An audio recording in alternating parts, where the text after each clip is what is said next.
So if your car engine starts making this awful metallic grinding noise while you're driving down the highway, you don't just turn up the radio. Right. You definitely don't just ignore it and hope it magically fixes itself. Exactly. You go to a mechanic, it's practical, it's expected, and nobody even questions it. But, and this is what's so wild to me, when the engine inside our own head starts grinding, we act completely differently. We really do. When chronic stress hits or you wake up with that heavy sense of burnout that it just will not lift. Yeah, we just keep turning up the radio. We stand right in front of this door, the door to actually getting mental health support. And instead of just walking through it, we come up with a dozen really intricate reasons why we shouldn't. And those reasons act exactly like a deadbolt.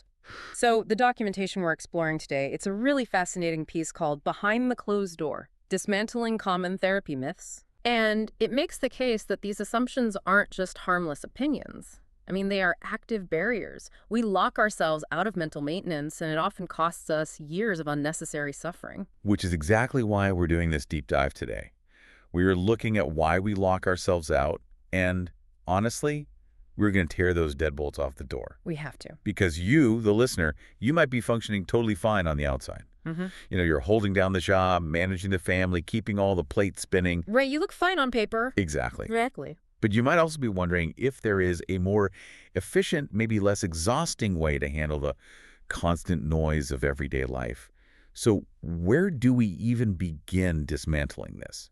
Because the resistance to going to therapy runs so deep. It really does. I mean, we have to start right at the threshold. Before we can even look at what happens inside a therapy room, we have to examine the psychological hurdles that stop people from making that initial phone call. The gatekeepers.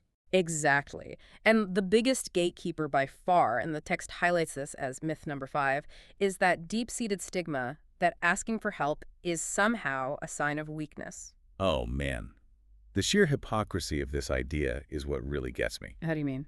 Well, think about how we operate in literally every other area of life. Right. Like if you want to get stronger physically, you hire a personal trainer. Right, obviously. Or if you want to advance in your career, you hire an executive coach. If your kid is struggling with calculus, you hire a math tutor.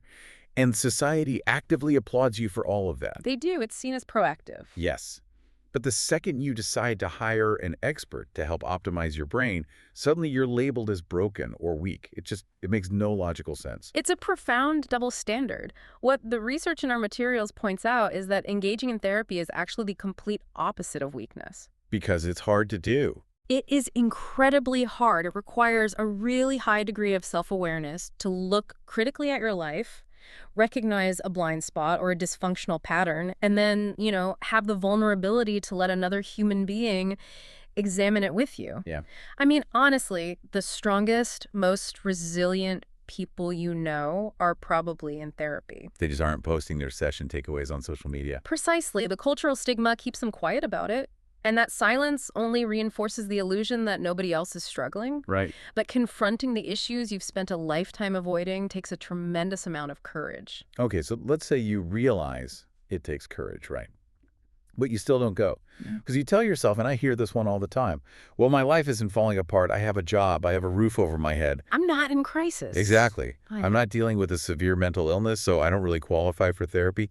People feel like they literally need to be at absolute rock bottom to justify taking up a therapist's time. The authors of Behind the Closed Door flag this as perhaps the most harmful misconception of all. This is myth number 2. The severity myth. Right. It frames the entire field of psychology as an emergency room. But therapy isn't just a triage center for crises. I mean, it is far more comprehensive than that. It's designed to address the entire spectrum of human struggle. Right, so we're talking about feeling chronically stuck in a career or maybe navigating a relationship that has just gone totally stale. Yes, or processing grief that you thought you were already over. Managing the everyday chaos of parenting, or honestly just trying to figure out why you react so defensively to certain feedback. It's everyday stuff. Let's use an analogy from the source material that really grounds this. Yeah. Think about dental care. Okay. You do not wait until you have a rotting cavity that causes you excruciating pain to go get your teeth cleaned. No, I mean, you'd be in agony. Exactly. You go for preventative care. You go to keep the foundation healthy. Therapy is mental health maintenance. It is preventative care for your emotional baseline. Mental health maintenance. I really love that framing. because it directly addresses what the documents call the quiet wait. And man, that phrase, the quiet wait, it really stuck with me. It's a highly descriptive concept because, as we were saying, it's not an acute crisis. No, it's that high-functioning anxiety where, yeah, you get everything done on your to-do list, but your chest is tight all day long and you can't sleep at night. Right, your body's just humming with stress. Or it's a low-grade depression that never quite leaves. Yeah. Like you're watching your life through this gray, muted filter. You're just coasting. But because it's not a true emergency, you just tell yourself to tough it out. But toughing it out is exactly what turns a minor ache into a chronic issue. When you finally understand that therapy was fundamentally designed for everyday struggles, you stop waiting for a breakdown to justify taking care of your own mind. Okay, so let's play this out. Someone crosses that threshold. They shed the idea that they're weak. They realize they don't need a massive crisis. And they finally sit down on the couch or, boot up the video call. Right, they're in the room. But there's still this lingering skepticism, isn't there? A feeling of, wait, am I really just paying an hourly rate for a glorified venting session? This is myth number one. Because quite frankly, if I just need to complain about my micromanaging boss, I can do that at a bar with a friend for the price of a drink. And that assumption fundamentally diminishes the mechanics of the entire profession. How so? Well, yes, listening is a component, obviously, but we have to distinguish between sympathetic listening and strategic listening. Strategic listening. Okay, break that down. Because when I vent to a friend, they nod, they take my side, they say, wow, your boss is a total nightmare. Right. And I feel better for about 10 minutes. But then I go back to work on Monday and absolutely nothing has changed. Because a friend's primary role in that dynamic is validation. A therapist is doing something entirely different. They are highly trained to identify the architecture of your thoughts. The architecture. So they're looking deeper. Exactly. While you are talking about an argument at work, they're actively tracking your defense mechanisms. They're noticing the specific cognitive distortions you use to protect yourself. Wow. And they're connecting an offhand comment you made today to a core belief that you mentioned, say, 5 weeks ago. So it's real pattern recognition. But I want to push on this a little bit because the documents mention all these clinical acronyms, CBT, DBT, EMDR.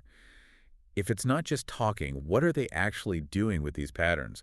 I think people get lost in the alphabet soup of psychology. That's a fair point. Let's break one down to see the mechanism at work. Let's take CBT, or cognitive behavioral therapy. Okay. It is a highly structured process. In CBT, the therapist isn't just letting you vent, they're essentially training you to become an auditor of your own brain. Let's say your underlying thought pattern is, if I fail at this project, I am fundamentally worthless. Oof. A very common, very heavy, quiet weight to carry. Right. So when that thought triggers, your body immediately goes into a panic response. A therapist using CBT will help you catch that thought in real time, pause the reaction, and actively examine the evidence for and against it. So you're not just spiraling. Exactly. You are quite literally learning to rewire the neurological pathway that connects making a mistake to sheer panic. So it's like, imagine your brain is a dense forest. Okay, I like that. And for 30 years, every single time you feel insecure, you walk down the exact same path toward anxiety. That path is totally clear. It's easy to walk. It's a deep rut in the mud. You know it by heart. Right. So therapy is the process of learning to bushwhack a brand new trail through those woods. It's exhausting at first, right? But eventually, the old anxiety path grows over, and the new path becomes the default. That is a brilliant way to visualize neuroplasticity. The therapist is essentially providing the tools to help you clear that new path. They establish goals, they track your behavioral progress, and they hold you accountable. Wait, hold on, though. Yeah. If they have all these advanced tools and they understand my brain's architecture better than I do, why don't they just tell me what to do? Ah, myth number 3. Yeah. Like if I hire a financial advisor, I expect them to look at my portfolio and say, buy this stock, sell that one. Why is the brain any different? Why won't a therapist just tell me if I should quit my job or divorce my partner? It is incredibly frustrating for a lot of new clients. People go in, they're overwhelmed, and they're essentially asking for the answer key to their lives. Just tell me what to do. Exactly. But if a therapist immediately starts giving you direct life advice, like telling you to quit the job or leave the marriage, the clinical literature actually flags that as a massive warning sign. Wait, really? A red flag? Absolutely a red flag. Right. And here's the psychological mechanism behind why. Answers only stick when you arrive at them yourself. Oh. If a therapist tells you what to do, they're just handing you a rented solution. The moment a new complex problem arises, you won't know how to handle it because you haven't built the internal muscle to actually make the decision. Okay, that actually makes perfect sense. If someone just hands me a directive, I might follow it for a week out of, obedience. Right. But if I slowly uncover the realization myself, it completely changes my worldview. Like, it's permanent. Exactly. The clinical phrasing in the materials is that a therapist's job is to help you calibrate your own internal compass, not simply hand you theirs. That's a great line. And they achieve this by asking perspective-shifting questions and creating a quiet, structured environment where you can actually hear your own thoughts away from the constant demands of everyday life. So the goal isn't dependency. The goal is actually complete autonomy. You want to build the compass. Precisely. But, and this brings us to the logistics, building a brand new internal compass sounds like it takes an absolute eternity. Right, the time commitment. Yeah. Myth number 4. Who has the time or the money to lie on a couch every Tuesday for the next 10 years? The fear of an endless commitment is a huge deterrent for busy people. But the clinical data paints a completely different picture. Therapy does not have to be a lifelong endeavor. Let's look at the numbers, because this really shocked me. The research on targeted approaches like the CBT we were just talking about for treating anxiety or depression, it shows meaningful, measurable improvement in as few as 8 to 12 sessions. Let's frame that in real time for a second. That is roughly 2 to 3 months of weekly appointments. That is wildly fast. Yes, I mean, I've spent more time deciding what mattress to buy. It proves that therapy can be a very targeted intervention. Now, yes, some individuals choose long-term psychoanalysis for deep, ongoing personal growth or for managing chronic conditions, and that is completely valid. Of course. But for many, you go in, you work through a specific relational issue or behavioral block, you acquire a new set of coping skills, and then you graduate. Graduating from therapy. I Yeah. love that. It really emphasizes that it's a skill-building exercise, not an indefinite crutch. But let's talk about how those sessions happen today. The format. Yeah. Because since 2020, everything has moved onto screens. Yeah. And there's a massive assumption out there, myth number 6, that looking at a therapist through a laptop just isn't as effective as sitting in a room with them. It's a natural skepticism. I mean, we all have screen fatigue, and people assume you lose some vital, incalculable human connection over a video call. Right. But researchers have studied this aggressively over the last few years, and the evidence is overwhelmingly clear. Yeah, the meta-analyses where scientists aggregate dozens of individual studies to find the broader truth, they prove that telehealth is just as effective as in-person therapy. Across the board. Whether the treatment is for severe depression, PTSD, or just everyday anxiety, the clinical outcomes are literally identical. Not only are the clinical outcomes identical, but client satisfaction is exceptionally high. The data indicates that satisfaction rates for telehealth consistently hover around or exceed 90%. Getting 90% of people to agree on anything is a miracle. Getting 90% to agree that a medical service is highly satisfying, that's almost unheard of. It really is. But logically, it makes sense when you look at the friction it removes. Exactly. Think about the traditional model. You have to leave work, sit in rush hour traffic while you're already carrying your quiet weight, find parking, and then sit in the sterile waiting room. Ugh, the waiting rooms. Right. Telehealth evaporates those barriers. You don't have to secure childcare. You don't lose 2 hours of your day for a 50-minute session. And the materials specifically highlight coping and healing counseling, or CHC, as a prime example of how this is done right. Yes, they operate as mental space therapy. Right. And they use a fully secure, IPA-compliant video platform. Yeah. So your privacy is totally locked down, but you get to do the heavy emotional lifting from your own living room. And doing it from your living room actually ties into a core psychological concept known as the therapeutic relationship. Oh, how so? Well, the success of any therapeutic intervention depends heavily on how safe and open your nervous system feels. If you're sitting on your own sofa, wrapped in a blanket you love, drinking your own coffee, your baseline anxiety is naturally lower than it would be in a clinical office. That makes total sense. You're receiving the exact same evidence-based treatment from a licensed professional, but from an environment where your defenses are naturally lowered. That can actually accelerate the behavioral changes. Okay, but I have to play devil's advocate here for a second. Go for it. What if you try it? You get on the telehealth calls, you sit on your comfortable couch, and the person on the other side of the screen is just awful. Or, and this is myth number 7, what if you tried therapy 5 years ago and that therapist just stared at you silently and it was incredibly awkward? Right. Because a lot of people walk away from that saying, well, I tried therapy, it doesn't work for me. In cognitive behavioral terms, that is a classic overgeneralization. You are taking one isolated negative experience and applying it as a blanket truth to an entire scientific field.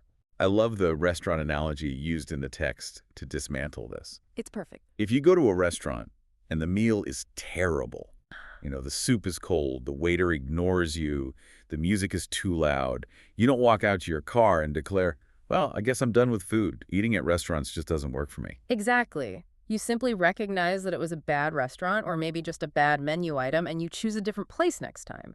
Mental health care requires the exact same logic. Right. If your primary care doctor dismisses your physical symptoms, you don't boycott modern medicine forever. You just find a better doctor. Why do we treat mental health differently? A bad therapy experience doesn't mean therapy is a scam. It usually just means it was a bad fit. And therapeutic fit is everything. The clinical research consistently demonstrates that the alliance, the bond of trust and communication between the client and the therapist, is one of the strongest predictors of a successful outcome. So it really is about the match. Absolutely. If you didn't feel heard, if their communication style felt abrasive, or if their specific modality just didn't align with how your brain processes information, that is not a failure of therapy. It is simply a mismatch. So the real takeaway is, don't internalize a bad fit as a personal failure. Be willing to shop around. Finding the right partner to help you build your internal compass might take a couple of tries, but the return on investment is massive. It is entirely a process of finding the right mechanic for your specific engine. I love that we brought that full circle. Yeah. So if we zoom out and look at the landscape of everything we've covered today, a very distinct pattern emerges. It does. Every single myth we've dismantled, the fear that seeking help makes you weak, the assumption that your problems aren't severe enough, the worry that it's just endless, pointless venting, or the skepticism about looking through a screen, every one of these myths does exactly one thing. Creates distance. Yes, it creates an artificial wall between you and the mental maintenance you actually deserve. They're comfortable, socially acceptable excuses disguised as absolute truths. But when you strip them away, the reality is stark. Therapy is a deeply researched, scientifically grounded process. It genuinely works, and thanks to modern platforms, it is vastly more accessible today than it has ever been in human history. So if you've been carrying that quiet weight, if any of these myths have been living rent-free in your head and keeping you from making a change, consider this your official invitation to drop them. Stop turning up the radio to drown out the grinding noise in the engine. Just open the door. And if you are ready to walk through that door, the logistical pathways are already built for you. Absolutely. We mentioned them earlier, but the source materials specifically highlight coping and healing counseling mental space therapy as a phenomenal resource to bridge that gap. They really are. They provide exactly the kind of evidence-based telehealth we've been talking about, and they serve the entire state of Georgia. So whether you're in Atlanta or a rural county, you have access to top-tier support. And perhaps the most crucial point regarding accessibility. They accept most major insurance, including Medicaid. Which is huge. Yeah, which means you can get this expert level of care with zero out-of-pocket cost. Removing the financial barrier is just as critical as dismantling the psychological ones. When you take cost and commute out of the equation, the only thing left to do is show up. Totally. So if you're ready to start bushwhacking that new trail in your mind and building that internal compass, reach out to them. Their website is chasechitherapy.com. You can call them directly at 404-832-0102 or shoot them an email at support@chasechitherapy.com. Take that step.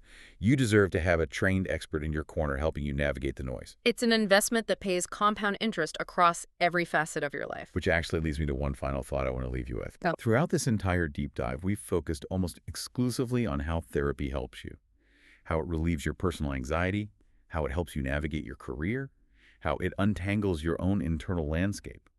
But think about this. If engaging in this process helps you build a highly calibrated internal compass, so you finally stop reacting blindly to your own triggers and defense mechanisms, how does that change the trajectory of everyone around you? Oh, wow.